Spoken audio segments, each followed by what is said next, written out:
rin kaganapan sa Times Square. At exactly 3 o'clock. Ang lamig, pero ang daming tao.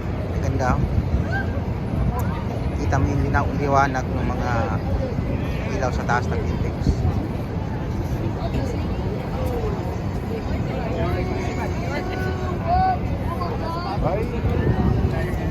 Mga tao dito, boards is galing sa iba't ibang panig ng mundo.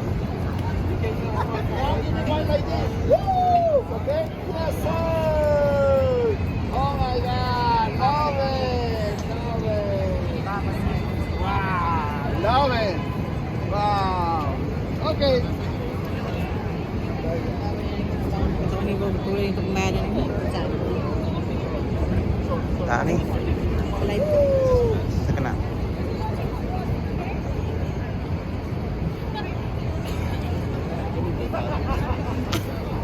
Saan yung Jollibee? Jollibee, oh. Wala tayo.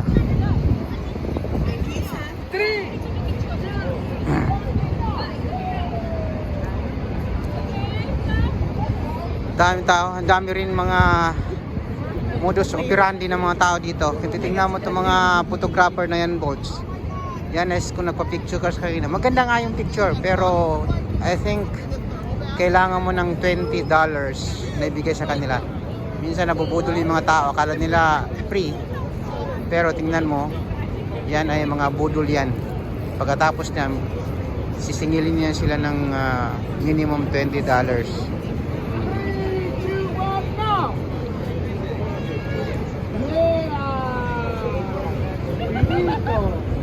Tapos tingnan niyo yung mga nandoon yung mga kondo, no?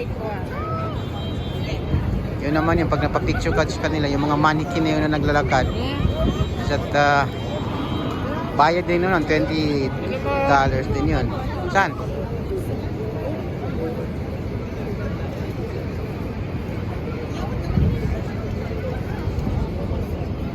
Okay.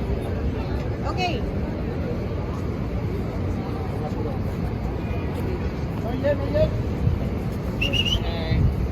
Sorry. Okay. Beep. Look that way, you deeper. Tapos yung sunglasses na. Okay? Yan. Mas maganda yan? Or this? Mas maganda to. Sana mas maganda. Warm? Ito cold.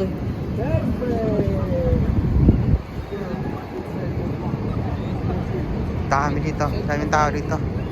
Eh? Ang kagandahan dito sa Times Square is at walang pakialam ng mga tao dito. Galing ang mga tao na to sa iba't ibang bansa. Ano? Pero karamihan na Meksikano, may mga Meksikano, Arabo, galing sa Middle East. At kakaunti lang din yung makita mo dito na galing ng Pilipinas. I think since nung dumating kami dito ngayon hapon, isang group lang ng Pilipino yung nakita ko doon. Karamihan dito galing sa iba't ibang lahi.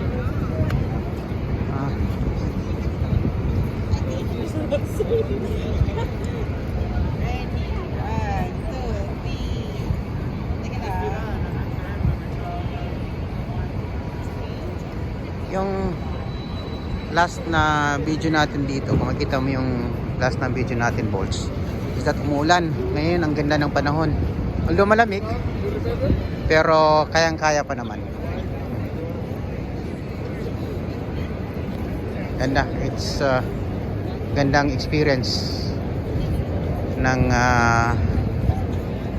kaka-relax. Hindi ka naman, ang kagandahan dito is hindi ka kakabahan na madudukutan ka o di kaya may mangyayari sa'yo. Dahil una, ang daming pulis. Pangalawa, karamihan na nandito is visitors, mga tourists na mga professionals. So most probably walang mga budol-budol dito. Because of the Times Square. Pero mas magandang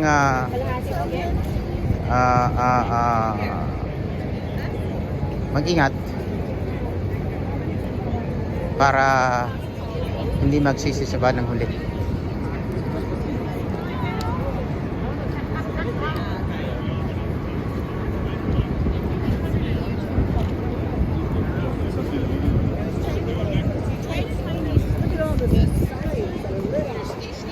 Not these lights have changed.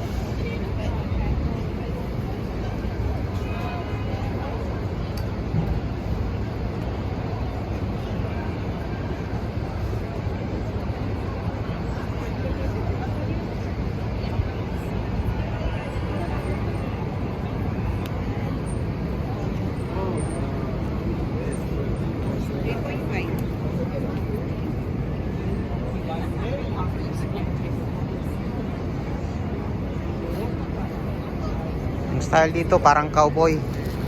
Kung Hindi ganyan, dalawang pa ito. Yeah. Nakamakak. nakabakaki mo. Nakabakaki. At 4 degrees nakabakaki, it means naka-short. Matindi. Yun, yun nga, sabi kanina, cowboy ang style ng mga tao dito. Kung gutom ka, ano, pwede kang bumili doon sa mga cart na yun, no? Tapos kainin mo lang sa tabi-tabi, walang problema. Wait. Edit ko yung isa. Ito.